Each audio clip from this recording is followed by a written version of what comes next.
what we learned during COVID about how to get efficient, how to get smart, how to make sure that you're utilizing those human touches with your customers, with your referral partners, whether you're on the vendor side or the lender side.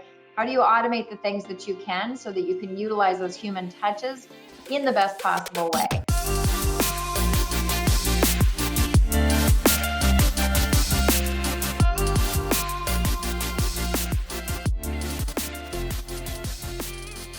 Greetings, everyone. If this is your first time joining us, welcome to the Mortgage Innovators podcast, where we deliver fresh and hopefully fun and entertaining insights on all things mortgage and innovation propelling our industry forward. My name is Margaret Chiavini, and I'm with Caliber Home Loans. And every Tuesday, you can find our rotating group of co-hosts, or what our producers have dubbed the Innovative Five. We all share our own unique connection to the industry. This week, I'm really lucky to have Sue with Total Expert. Hi, Sue. Hey, Margaret. And of course, Michael from American Pacific. Hi, Michael. Hey, thanks for having me. Absolutely. And now we'd like to thank our sponsor, Qualia. Qualia is a category-creating digital closing platform used by thousands of lenders across the country to seamlessly work with their title and escrow partners. By working better together, Qualia is powering lenders to deliver a differentiated closing experience for their clients. Through real-time communications, closing status updates, and workflow management, Qualia brings lenders together with home buyers and sellers, title and escrow agents, and real estate agents for a secure and seamless closing experience. Qualia is proud to have been awarded the Housing Wire Tech 100 Award for real estate, as well as CB Insight's FinTech 250 Award.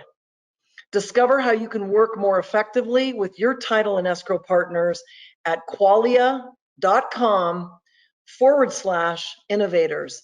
That's QUALIA.com/innovators.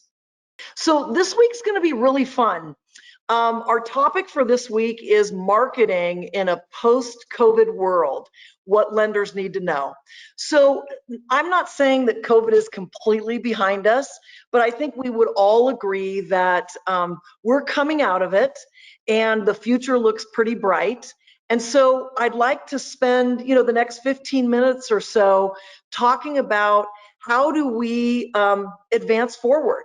How do we capitalize on everything that we learned from the COVID 18 months we were in from a marketing perspective? And so, of course, it's always a blast to have you because you represent, the technology vendor partner side, and I think that that's critical. And then, of course, Michael, you're helping us with the lender perspective. So I kind of want to kick it off with a question. And that is,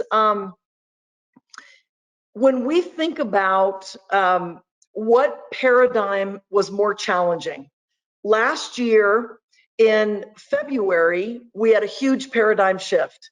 In February 2020, little did we know that in 3 weeks, our world was going to turn upside down.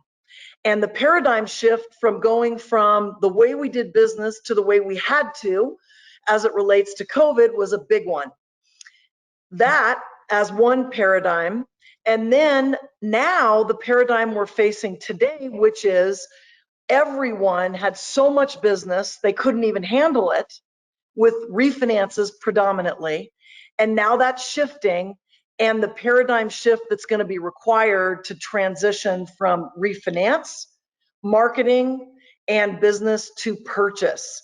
So, Sue, I'd kind of love your perspective on those two paradigms. Which one do you think is the more challenging? And then how can our tech and vendor partners help us?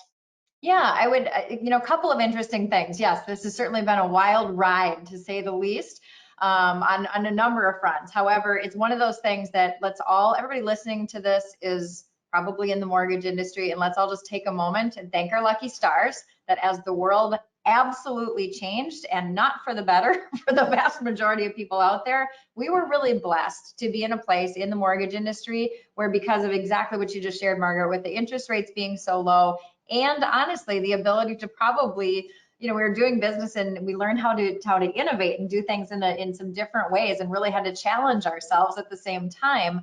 I think we got also really smart. So we're not only blessed with having a lot of business, I think we learned a lot of lessons.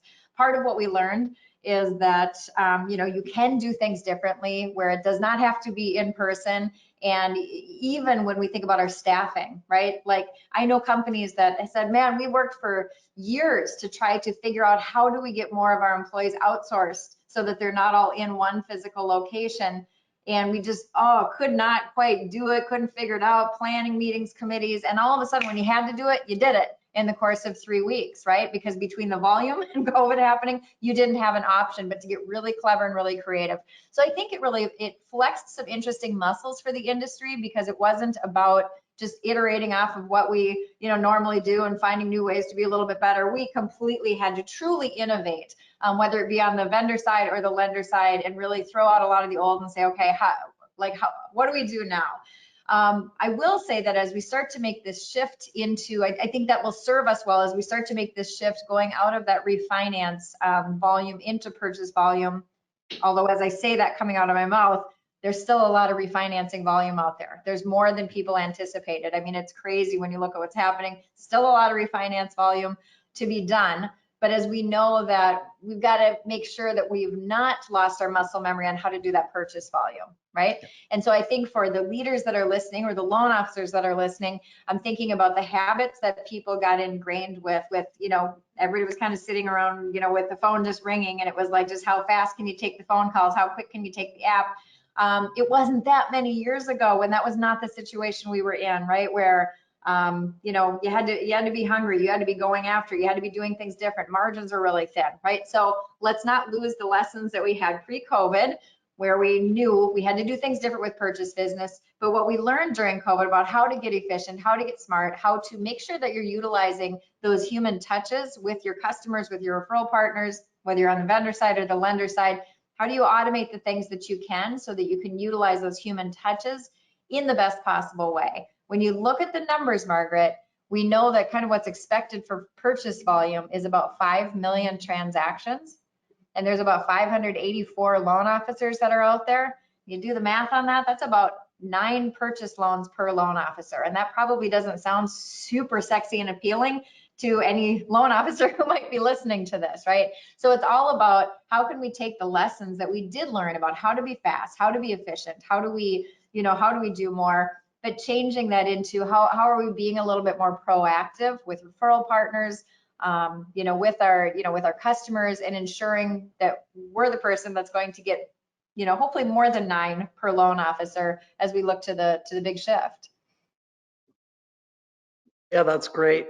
What you reminded me of, Sue, is a quote that I love, and that is that luck is the intersection between preparation and opportunity. And I love that you talked about don't lose the good habits, the good standard practices, the rigor that we used before all we could do is sit at our desk and answer the phone calls. So I really like that a lot. I like that a lot.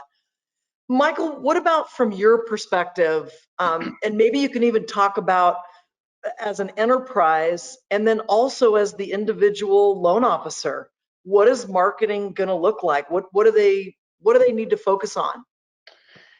Yeah, I think, between those two paradigm shifts, I definitely still think it's the first one, the COVID aspect, because that's something that we've never went through before. We had people that had never done a video, campaign to their clients before. They had never had to do a Zoom meeting as they walk somebody through, a 180 page, closing packet, some of these things that had never happened before. Whereas, like, even though this seems like such a drop off, those of us that have been in the industry a long time, I've been in the industry since 06. Like, these are cycles that we've seen over and over again where we have to shift to, where we go through a refi boom, then we're shifting to a purchase. So maybe not to this extreme, but to Sue's point, you kind of know how to do it. You know, the great loan officers, even during that refi boom, they were carving out time to check in with their agents. You know, and I love the stat that Sue gave. Another one that I've heard is even around real estate agents is, depending on the studies you look at,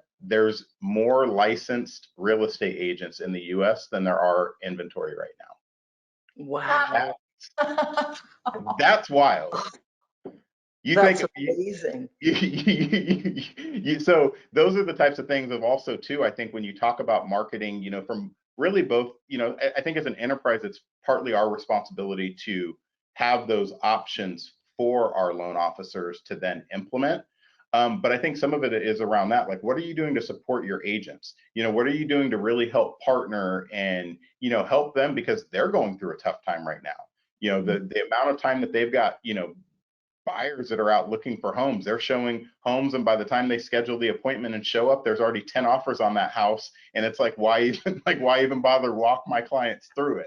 So, you know, I think you know, really understanding some of the challenges that the agents are facing and ways that we can leverage that, and I think that that's where yeah, I think that's where you're going to see really people separate themselves and get above that 9 mark that Sue talked about. The people that really are partnering with their agents the way that we want to partner with our, you know, vendor partners.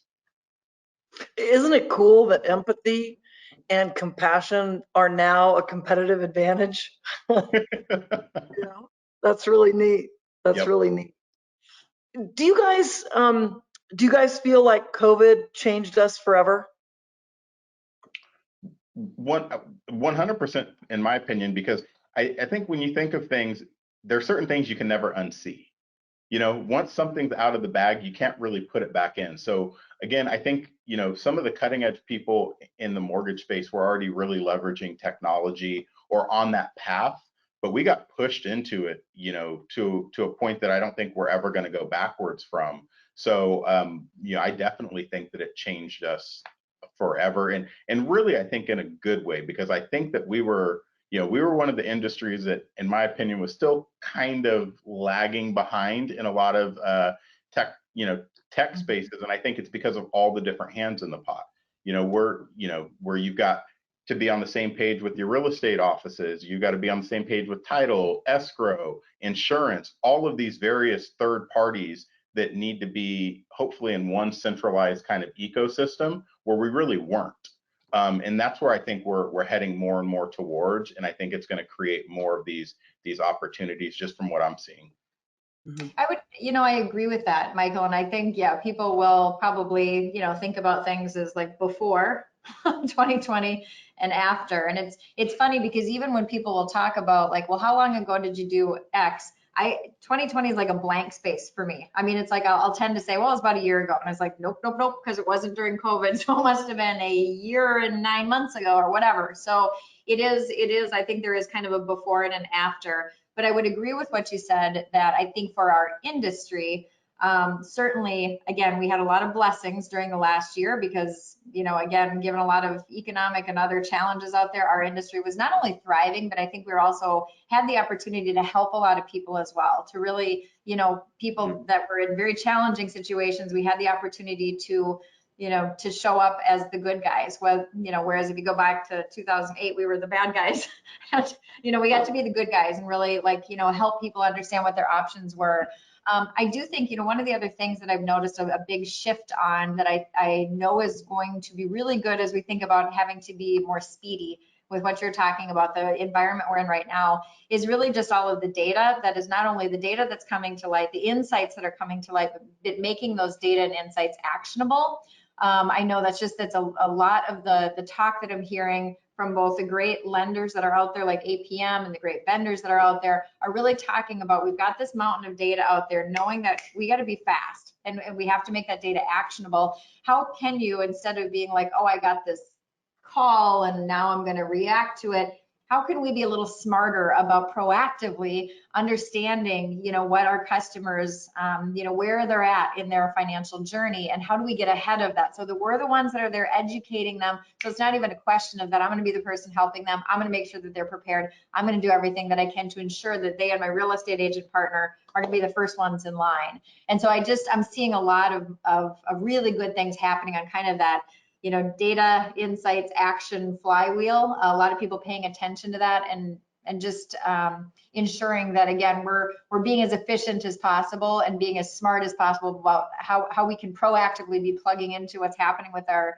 customers and then helping them as they're proceeding through their financial journey. And I love that, making the data actionable. We hear that data is the most powerful asset class in the 21st century. And, we collect more data in our business. We know everything almost about the person. And so I think that is fantastic as a really great anchor point, Sue, how to do that. That in and of itself could be a really powerful anchor almost to marketing strategy. That's great. Michael, any thoughts on that too?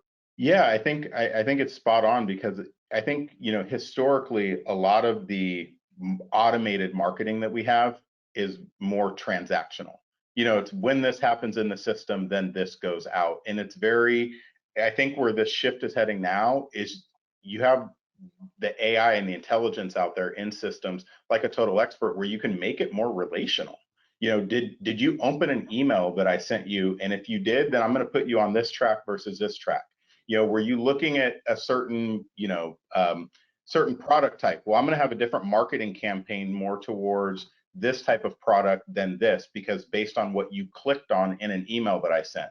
So really allowing the data to empower the marketing strategies and the marketing campaigns that are going out. So it's really personalized to the person it's going to, and it's not a one size fits all. And I think that's what the data is giving us more now than ever is, you're treating people or communicating to people the way that they want to be communicated to, which I think then again just drives more of those relationships and does make it more of a feeling versus just a transaction.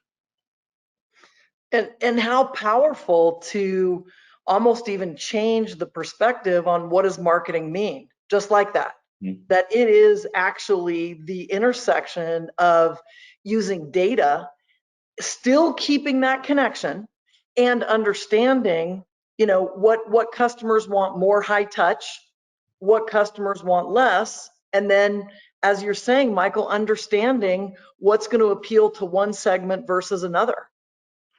Yep. Yeah, 100%. Yeah. And I think the other thing that ties into that too is around, and I know this is a conversation that Sue and I have had in the past, is, what is marketing? Is marketing a profit center or a cost center?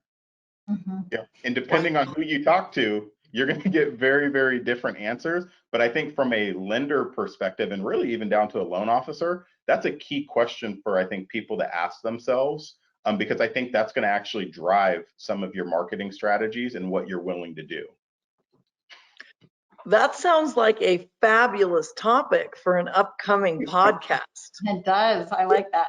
Gosh, I love that, Michael. Yeah. Wow. That's a really rich, fantastic conversation. I can't take credit for that one. I think Sue actually brought that up before. Oh. I don't know, but we'll have to revisit that on our next podcast. I like that one. So what does it feel like to be a total expert? Oh gosh, it's our customers honestly are the total experts, I have to say. And this is where we learn. It's one of the things I love about this industry is that we learn from each other, we share with each other. We learn from our customers, and they teach us lessons. But it is really an industry where I love that, again, we can have conversations like this. And one of the things I was thinking about is, Michael, as you were talking, and we were talking about data and how do you utilize data. One of the suggestions I would also give people is that there's been a lot of, I guess I'll say there's been a lot of time spent talking about, again, the data, the insights, and taking the action.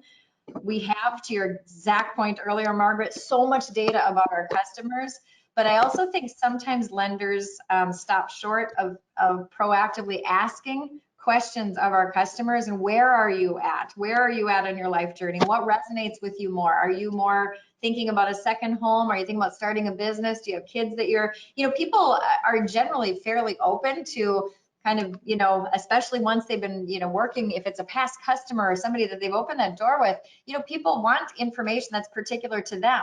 I don't want just information about rates dumped on my head, but do I want information that's particular to where I'm at in my own life and financial journey? And so I would say that a piece of guidance I would give is that I'm hoping that lenders think more about how are they surveying their customers and asking them meaningful questions about where are they actually at and what kind of information would be helpful, so that you can do what Michael suggested and ensure that what you're sending them is not, well, here's the flyer of the month that we're just going to go dump on everybody's head, whether it makes sense for them or not, but that we're being a little more thoughtful about providing real guidance, education, and advice based on where they're at in their financial journey.